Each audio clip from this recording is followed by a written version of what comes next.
आज जशी सीता नवमी त्याचप्रमाणे आज वशिष्ठांची सुद्धा जयंती असते.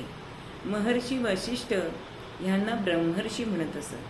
ते हिंदू धर्मातील एक अत्यंत आदरणीय आणि ज्ञानसंपन्न आणि सप्तर्षीमध्ये ज्यांना स्थान मिळालेलं आहे असे हे ऋषी होते. ते भगवान ब्रह्माचे मानसपुत्र आणि राजा दशरथाचे कुलगुरू होते. पुरोहित होते.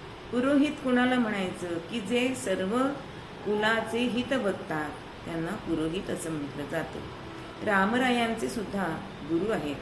ते अत्यंत संयमी होते, ज्ञानी होते आणि क्षमेचे प्रतीक त्यांना मानलं जातं.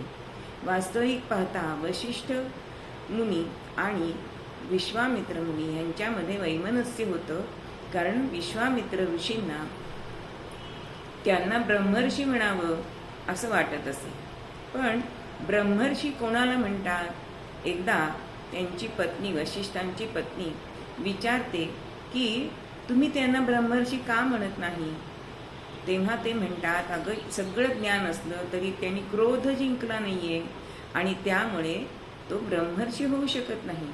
ज्याला क्रोध जिंकता आला त्यालाच ब्रह्मर्षी असं म्हटलं जातं आणि त्यामुळे मी त्याला राजर्षीच म्हणतो.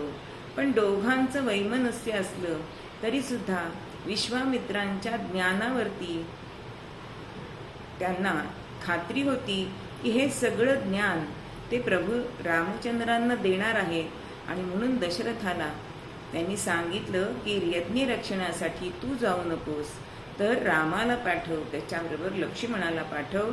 12 वर्ष जरी एखाद्या ठिकाणी राहून आपण ज्ञान घेतलं तरी एवढं ज्ञान मिळणार नाही. इतकं ज्ञान विश्वामित्र रामाला देतील अशी खात्री सुद्धा त्यांना होती. म्हणजेच आपापसातलं वैमनस्य दूर करून राष्ट्रहितासाठी काय आहे हे बघणारे वशिष्ठ ऋषी होते. म्हणून त्यांना माझे शतशः प्रणाम.